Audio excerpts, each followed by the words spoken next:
Hey there everyone, AJ back again for the Mighty Glue Stick channel. Wow, what a week it's been. So a big welcome and massive thank you to all the new patrons of the channel. An eternal thank you to all of the original patrons. And here we go with the first advanced access to my content. This one is a requested monster, and I've been looking forward to doing this one, as it's a creature from mythology and a very nasty little bugger.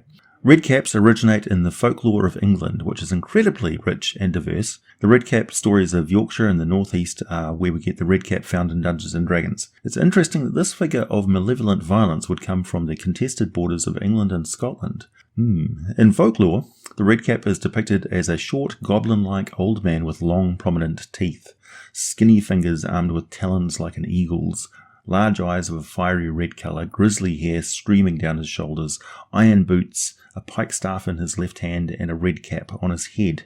When travellers take refuge in his lair, which is always a castle of some sort, often a ruined one, he will fling stones, huge stones down at them, and if he kills them, he will soak his cap in their blood, giving it a crimson hue. However, he may be driven away by repeated words of scripture or holding up the cross. He will then utter a dismal yell and vanish in flames, leaving behind him a large tooth on the spot where he was last seen. Other than these measures, human strength will do very little in overcoming him. Redcaps have appeared in a wide range of modern fantasy, such as the Harry Potter series of stories, the Fable Legends video game Dresden Files, Supernatural TV series, lots of novels including The Saga of the First King by R.A. Salvatore, and even a song by the Blue Oyster Cult, Before the Kiss a Redcap. In Dungeons & Dragons, Redcaps are even more murderous creatures of the Feywild, and in the latest edition of the game, they're more true to their mythological flavour, I think. So, turning to the pages of Volo's Guide to Monsters, we learned the in-game folklore that Redcaps are born from places on the border of the Feywild and the prime material world where creatures have acted on a deep desire for bloodshed. The lust for violence and murder is core to the very nature of Redcap. They literally live for it.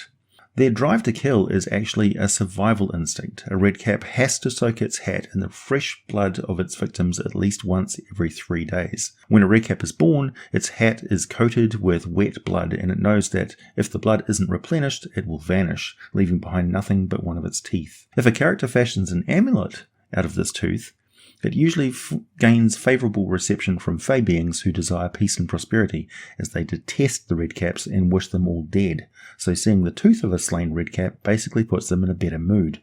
Where they are born doesn't always have to be the exact place a murder took place, but blood drops on the soil are required, and then the energies of the supernatural vivid and vital Feywild and the intense negative emotion will cause tiny blood-stained mushrooms to sprout, pushing their glistening red caps up from the earth. Then, when the rays of the moon shine down on them, one or more of the caps grow and a creature springs from the ground. A redcap stands 3 to 4 feet tall, weighs about 50 pounds. They're hunchbacked, thin and sinewy, tremendously strong for their gnomish size. Their infamous cap is leathery, as are their pants, and they have iron boots and some evil iron blade, be it a scythe, sickle, great axe, poleaxe, long dagger, or blades attached to their fingertips. They are angry about even existing and blame every other creature for it. While in the current edition it's said that they don't often congregate, which would imply they have no society of their own, they actually do, and in the details of their life cycle, it's a bit more complex than the simple folklore of 5th edition. In 3rd edition, the redcap was listed in the 3rd monster manual, and we discovered that they assemble in small bands, occasionally squatting in old ruins or caves after slaughtering the previous tenants. Redcaps argue and fight with each other constantly, and flaring tempers often result in bloodshed. They will then massacre each other with little provocation, but they do not douse their hats in each other's blood, fearing that some curse will be visited upon them. They're quite supernatural creatures, superstitious, I should say. It takes one or more redcap elders to maintain some semblance of control over a group, essentially bullying the younger redcaps into submission. They can live for up to 150 years, although they typically die at a much younger age. They are asexual. They don't propagate normally. They propagate by budding. And a redcap buds once or twice in its lifetime, carrying each bud on its back like a hump for 6 months before it falls off and sprouts heads and limbs, and the newborn redcap springs from the soil and must fend for itself immediately, and quickly develops a ravenous and foul demeanour. It grows to full size within a year of its birth. They don't usually operate in groups, but in some circumstances you may find them in the employ of hags and dark mages that know methods to call redcaps out of the Feywild and put them to work as grisly servants. Essentially, their desire for murder must be sated, otherwise they are completely uncontrollable. Also, some redcaps can sense the being whose murderous acts lead to their birth. A redcap might use this innate connection to find its creator and make that creature its first victim. So I guess we can imply from this folklore that they both have a supernatural origin and they can also bud and continue. So even if they do die off, new redcaps will spawn from buds that are left behind in the area. That's certainly a possibility. Others seek out their maker and enjoy proximity to a kindred spirit, one who's obsessed with murder. An individual responsible for the creation of multiple redcaps at the same site could attract the entire group to serve as cohorts, emulating that creature's murderous handiwork. And in any case, if a redcap works with another being, the redcap demands to be paid in victims, always. A patron who tries to stifle a redcap's natural and necessary urge for blood risks becoming the redcap's next target. The raw power of the redcap's physique, though small in stature, makes them operate as though they were a size category larger, so they can use a weapon a medium-sized person could use and lift the same weight a strong medium humanoid can lift. And if they're magically caused to grow to a medium size, they're then operating as though they're a size category of large. They have a special power in 3.5 edition to enchant any sling stone they fling at an enemy, causing the bullet to glow with a greenish-blue light. Hit with a +1 bonus and do 1d6 damage.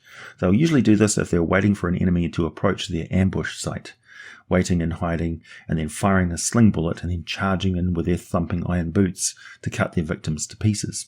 One interesting point that may not be very clear in the listing in Volos is that the sickle the redcap uses is much more damaging. It's a heavy weapon version of a normal sickle, and while any heavy weapon aside from the lance normally requires 2 hands to use, the redcap can use a heavy weapon with 1 hand and grapple an opponent with the other.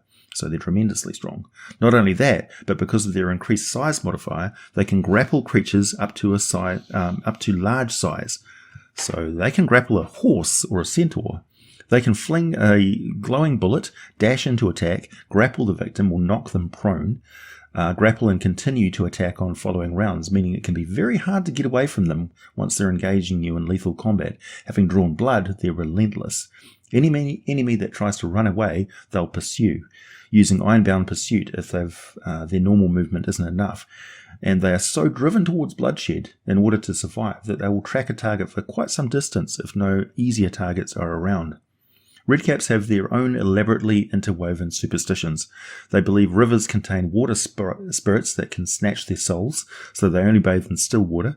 They're dubious of even-numbered quantities. They always travel in odd-numbered groups, and no redcap will carry an even number of coins in its pouch. They are not devout creatures, but redcaps who live near human settlements sometimes worship Erithnul, the god of slaughter, and Malar, the god of the predators, or other bloodthirsty powers. A fair few are little more than demon cultists. Redcaps adepts are rare, and redcap clerics are rarer still. They just don't have the temperament or capacity to learn a lot of rituals and magic. They're not a subtle species. They don't have any concept of stealth and will always charge into combat, seeking to inflict brutal damage as quickly and directly as possible, or they will hurl boulders and such, pulverizing their victims. They know that their size and strength are deceptive to larger folk, so they make full use of it to frighten and panic their prey, hurling rocks and logs, banging on stones, their thumping footfalls as they run, followed by blood-curdling shriek as they leap out of the darkness, wicked rusty blade whistling through the air. As they get older, they accumulate more kills, and they absorb not only the experience of the kills, but also the blood of their victims, and with it, they absorb some of the essence of their prey. An Elder Redcap has a higher armor class, more hit points, and gains special resistance to damage from non-magical weapon attacks. In the older edition, this was simply represented by an increasing damage reduction across the board. Feel free to give them unique traits and abilities that they may have absorbed from other creatures as a result of the special absorbing power. Perhaps they gained minor regeneration and a ravenous appetite from slaying trolls. Perhaps they can Misty Step after slaying many a ladrin, or run around through spiderweb after killing some Edicaps. Remember, in 5th edition, they use those iron boots to brutally kick and stomp their enemies, and they can be very fast in combat, gaining 3 attack actions per round, including a dashing attack with those iron boots that can knock an enemy prone. They'll also deliberately hack up a fallen foe, continuing to attack a character that has dropped to 0 hit points and is forced to make saving throws. The Redcap causes an automatic failed save versus death with every attack that hits, and they can lash out 3 times in 1 round, so be wary and don't hesitate to kill characters with these monstrous fae. They are the embodiment of murderous intent, after all. Redcaps are found throughout Faerun, though they're a particular nuisance to the halflings of Lurin, and many halfling fairy tales depict redcaps as halflings that were cursed with a murderous rage as a punishment for some dreadful act of betrayal, but this has no basis in fact. It's just a halfling folklore in the form of a spooky cautionary tale. Okay, thanks for listening and for all your support, everyone. More monster ecologies, explorations, and lore from Dungeons & Dragons for you very soon.